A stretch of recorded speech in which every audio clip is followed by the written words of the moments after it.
राधे राधे, नमस्कार। मैं हूं आपकी अष्टदोस्त एस्ट्रोलॉजर अर्चना गुप्ता। आज मैं बात कर रही हूं नवंबर माह में धनु राशि के लिए ये महीना आपके लिए क्या खुशियां लेकर आया है। क्या आपको परेशानियां हो सकती हैं? उन समस्याओं से निकलने के लिए, बाहर निकलने के किन उपायों की आपको आवश्यकता है, क्योंकि धनु राशि पर अभी शनि की ढैया चल रही है। ग्रह स्थितियों की बात करूं आपके लिए, तृतीय भाव में राहु, चतुर्थ में शनि देव का होना, अष्टम भाव पर देवगुरु बृहस्पति का होना, भाग्य भाव में केतु का होना, लाभ भाव में सूर्य का शुक्र के साथ में होना और 12वें घर में आपका मंगल का बुध के साथ में होना। ये ग्रह स्थितियां हैं। जब राशि स्वामी उच्च के होकर अष्टम भाव में चले जाते हैं तो ये कोई परेशानी वाली बात नहीं होती। ये तो क्योंकि कर्क राशि के हैं तो अष्टम में अवयोग जरूर बनाते हैं, लेकिन फिर भी आपको फायदा तो पहुंचाते हैं। शनि की चतुर्थ भाव में होना, ये इस समय आपको भूमि भवन वाहन का सुख देता हुआ दिखाई दे रहा है। लाभ के आपके रास्ते खुले हुए हैं। अगर आप अपने लिए जॉब स्विच करना चाहते हैं तो ये समय आपके लिए अनुकूल नहीं है। आपको इस समय जॉब स्विच नहीं करना चाहिए।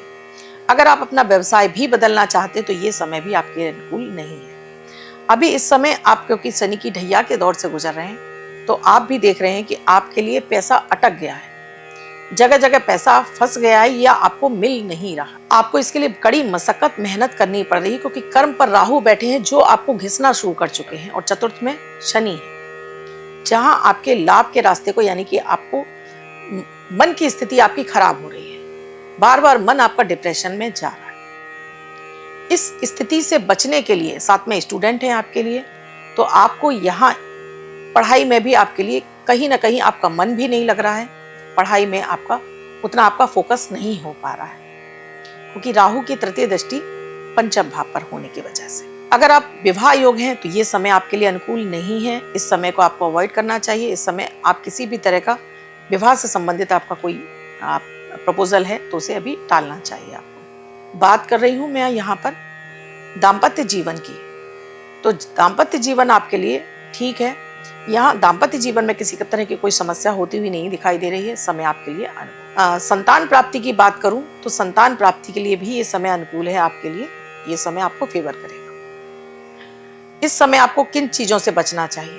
प्रॉपर्टी डीलिंग में आपको बचना चाहिए। प्रॉपर्टी खरीदते समय जब तक आप डॉक्यूमेंट चेक ना कर लें तब तक आगे ना बढ़ें। आप कहीं सरकारी क्षेत्र में आपको कोई परेशानियां हो रही हैं, वहां आपके लिए स्थितियां थोड़ा सा डिले होती हुई दिखाई दे रही है। काम में अड़चन आती हुई दिखाई दे रही है। इसके साथ ही आपके लिए मैं बात करूं, अगर आप विदेश यात्रा करना चाहते हैं तो आपके लिए समय बहुत अच्छा है। या देवगुरु बृहस्पति आपको विदेश भेजने के लिए तैयार बैठे हैं।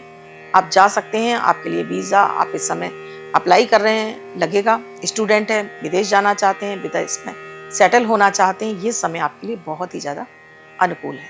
तो इस समय का आप फायदा उठा सकते हैं। अगर मैं रोग बीमारियों की बात करूं कि इस समय आपको क्या समस्याएं हो सकती हैं, तो एक सिर में दर्द की समस्या होती हुई दिखाई दे रही है।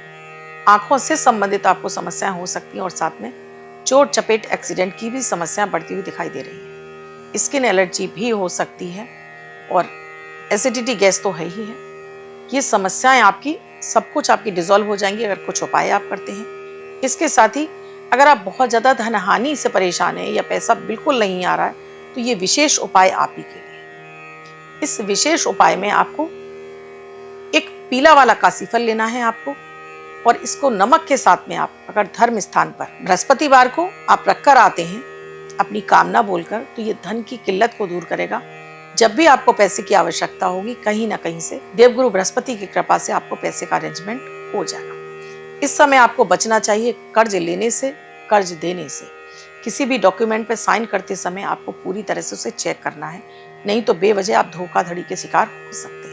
उपाय की बात मैं करूं तो आपको यहाँ अपने सूर्य को बलवान करना है। सूर्य के बलवान होते ही ये जितने भी मैंने आपको समस्याएं गिनाई हैं सारी समाप्त हो जाएंगी। तो एक सूर्य को जल अर्पित कीजिए, रोली हल्दी डालकर पैरों के नीचे आसन, सिर पे रुमाल, और यहाँ पर आपको ओम आदित्याय नमः मंत्र का एक माला जाप करके अगर आप सूर्य को जल चढ़ाएंगे तो ये आपके भाग्य के दरवाजे, साथ में आपके लाभ के रास्ते को खोल देगा और बड़े बड़े लाभ आपकी लाइफ में आने लगेंगे। अंक की मैं बात करूं तो आपको 1 नंबर यानी 1 नंबर रेड कलर के पेन से लेफ्ट हैंड पर यहाँ लिखना है, और इसका जगह जगह आप इस्तेमाल करिए और इसको पर्स या पॉकेट में भी रख सकते हैं। कलर की बात करूं तो आपके लिए मरून कलर इस समय बहुत अच्छा रहेगा। इस मैरून कलर का आप अधिक से अधिक इस्तेमाल करेंगे तो भी आपके लिए और ज़्यादा आपका भाग्य साथ देने लगे, क्योंकि आप शनि की ढैया में गुजर रहे हैं, तो आपको सूर्य की आराधना से ही आपको शनिदेव की कृपा प्राप्त होगी। कैसा लगा आपको वीडियो मुझे कमेंट सेक्शन में लिखकर जरूर बताइएगा। अब तक चैनल को सब्सक्राइब नहीं किया, अभी कीजिए बेल बटन को ऑल पर, प्यारा से कमेंट भी जरूर कीजिएगा। राधे राधे।